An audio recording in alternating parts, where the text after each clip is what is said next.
The Bible is the best-selling book of all time, but many today doubt its authenticity and reliability. Can we trust what it says is actually from God, and is the text we read today the same as it was thousands of years ago?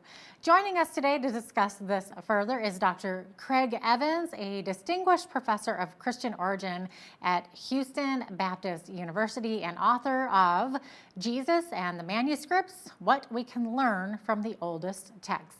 He joins me via Skype from Houston. Hello, Dr. Evans. Thanks for joining me today. Oh, you're very welcome. Good to be with you. Now, Dr. Evans, how reliable are the ancient manuscripts, and can we trust the authenticity of the New Testament? Well, they're very reliable. And I say that because it isn't a faith statement or it isn't a preference or a wish. It's because we have a huge amount of evidence.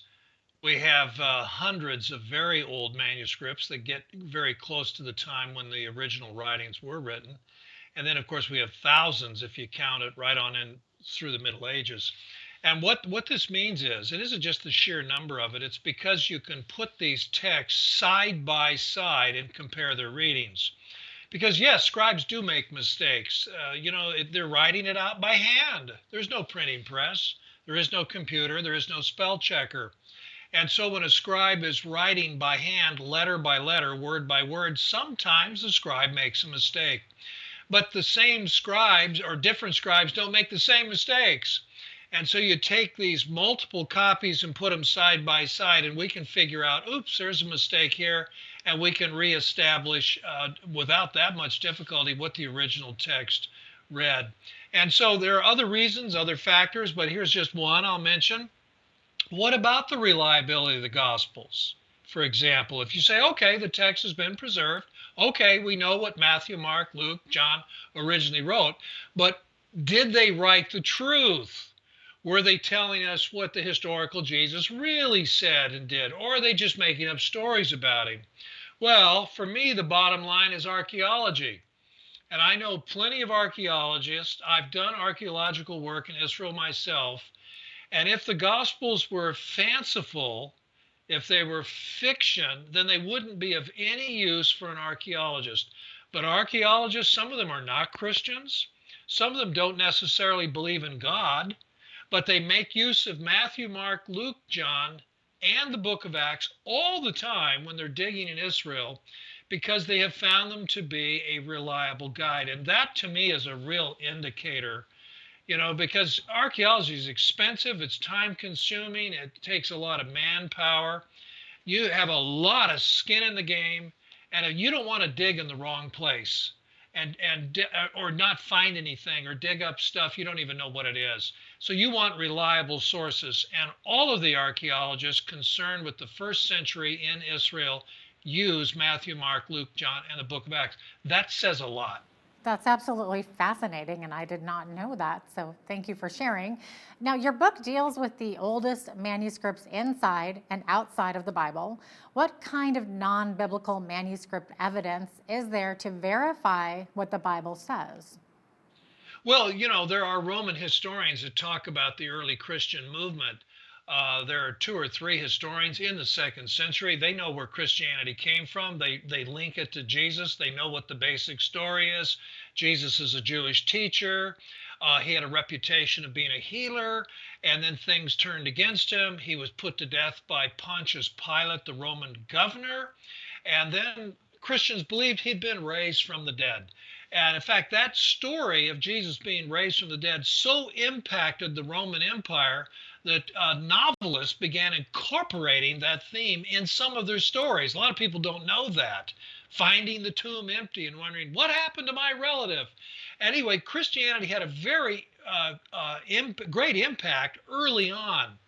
And so you have historians talking about Jesus, the early Christians, talking about Nero and how he persecuted Christians in the middle of the first century. So there's plenty of literary evidence and historical evidence, not just archaeological evidence, that shows that the gospel writers are telling the truth. They know what they're talking about. All right, so what are the oldest manuscripts in existence today, and how close in time are these to the originals, and how does that compare with other ancient manuscripts? Well, we have at least 10, maybe 12 fragments of the New Testament that reach back to the second century, which makes them within about 100 years, give or take a decade or two. That's a very early attestation. There are very few manuscripts from antiquity that where we have copies that close to when the originals were written. But the other thing is, if you get about 150 to 200 years from the New Testament, you have the whole thing. And we have multitude copies. That's I mentioned that earlier. That's where we can compare them and we can confirm that yep, we have the text. But you compare that to other writings, Tacitus, Herodias, some of these great historians from the past. Well, never mind Plato and Aristotle, and it might be 1,000 years or 8 or 9 centuries from the time they wrote to our oldest manuscript that we have. And we might only have 5 or 6 manuscripts, maybe 10, whereas we have hundreds of very old ones for the New Testament and thousands that predate the printing press. So the New Testament record compares very favorably to the classical record. Right. Now, you refer to the oldest witnesses to the life of Jesus. What are these and are they trustworthy? Well, the oldest witnesses to Jesus are the first century Gospels. These are the only Gospels we have from the first century. Nothing else is turned up that's that old. So we have Matthew, Mark, Luke, John. And the church, I think, was very wise to say, let's go with the oldest ones. These were written when eyewitnesses were still living, when some of the apostles were still living. Yes, there were other gospels written in the second century. My book talks about them, like the Gospel of Thomas or the Gospel of Peter or the Gospel of Mary. And they're interesting writings and they should be taken seriously and studied, but they're from a later time and they do different things. Their purpose for being written was very different. To have Jesus teach new ideas, mysterious teachings, and so on, like Gnosticism and that kind of thing. And so I think the evidence is pretty clear. Now, by the way, the Gospel of Peter is interested in trying to defend the resurrection way beyond what the first century Gospels do. So everybody's at the tomb. Everybody sees the stone roll aside and Jesus emerge. I mean, it's quite a story, but that's in the second century. And what I like about that, it shows how sober and restrained the earlier Gospels, the canonical Gospels, are. They aren't telling fanciful stories. You don't have Jesus described who's real tall and his head reaches all the way to the clouds. You have a very sober, restrained telling, which I think is historical and it reflects what actually happened compared to later fictional accounts that are told for dramatic effect. Interesting. Now, you mentioned the Gospel of Peter. Now, can you tell us a bit about this so-called fifth gospel, the Gospel of Peter? Why is it called the cross gospel and why wasn't it included? Well, yeah, I'm really glad it wasn't included. Can you imagine trying to argue in its defense? I just referred to it. It's the one where Jesus's head is real tall, but they call it the cross gospel because when Jesus is helped out of the tomb by two real tall angels, or what I call the NBA dream team, when they come out of the tomb, the cross comes out following Jesus. The cross. What was it doing in the tomb with him? And this reflects a fanciful second century tradition. It has nothing to do with history, but it had to do with the tradition that developed in the second century that wherever Jesus goes, his cross goes with him. And by the way, in the Gospel of Peter, the heavenly voice speaks and says, have you preached to those who are dead or to them that sleep? Jesus doesn't answer the question, the cross does. The cross says yes, and so the cross can not only walk, it can talk. Well, that's the stuff of fiction, and that's why I think it's important. That's what fictional stuff sounds like, in contrast to the earlier, more sober and restrained accounts that we have in the New Testament. So, why do you think it wasn't included? Well, for one thing, it was written much later. The Gospel of Peter with the walking, talking cross probably wasn't written until about 140 AD. And so Matthew, Mark, Luke, and John were already circulating and well known and had been regarded for a generation or more as authoritative. And so these later Gospels come along. I don't think these later Gospels come along to compete with the earlier gospels, and certainly not to try to replace them, but I think they come along to augment them, to sort of say, oh, okay, we all know that story. Here's something special, like the Gospel of Thomas does that.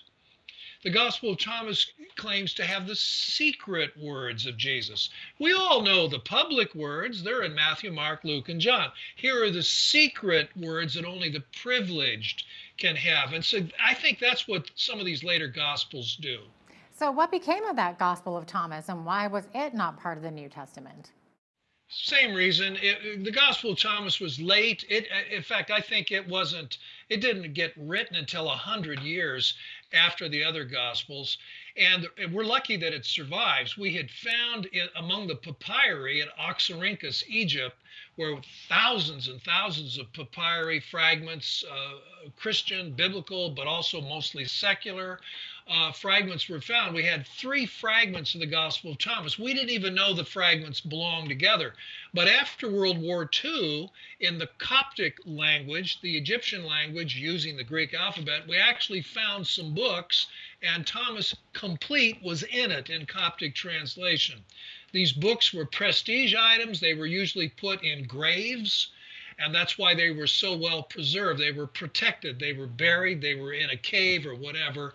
The Gospel of Judas came from a cave, a burial cave, and that's why we were able to find them later. But I don't think they were ever written with the idea of being in the Bible. Interesting. Now, every so often we hear about scholars suggesting that there's evidence that Jesus was married. What does this evidence tell us? Well, first of all, I don't think anybody in antiquity thought Jesus was married. And it wouldn't have been scandalous either, by the way, even for a prophet or messianic claimant to have a wife. That would have been perfectly normal in Israel at that time. But Jesus has no wife, never does. And church fathers mention that. And it's not because they're trying to argue, oh, it's profoundly theological. It's just a fact. Well, there are 2 documents, maybe 3, from the 2nd or 3rd century that talk about Jesus loving Mary Magdalene. She was a privileged disciple. He loved her. He even kissed her, according to one of these Gospels. Well, don't forget, Judas Iscariot kissed Jesus too. Don't forget, Jesus in the Gospel of John says he loves his male disciples. So we shouldn't take our modern idea of the word love or kiss and read that back into antiquity with our meanings, because people kissed other people and showed their affection. We shake hands, we hug people, but usually we don't kiss people unless it's really close, immediate family or spouses or whatever. And so there is no evidence from antiquity that Jesus and Mary were romantically involved. And then this text called the Gospel of Jesus' Wife that came out a few years ago and embarrassed a professor from Harvard who published it. It's a modern hoax. So there simply is no evidence whatsoever that Jesus had a wife or a girlfriend or anything like that. Now, Dr. Evans, really quickly, because we're almost out of time, what would you say to viewers who have doubts that the Bible exists? Like, why do you believe that we can trust the Bible completely?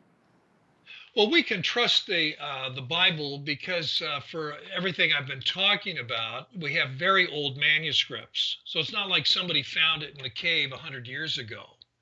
It's been around for a long time, and we have very, very old copies and fragments and pieces, and we keep finding them as we sift through the papyri. But the other thing I mentioned earlier in our interview, it's the archaeological confirmation. If the Bible was a fairy tale and was talking about somebody who didn't exist or things that didn't happen, things that never occurred, well, then why would archaeologists find these Gospels so useful, so accurate, so that they rely on them? They know where to dig. They know how to understand what they dig up. and they turn to the Bible. I've been there. I've been in the holes. I've dug up things.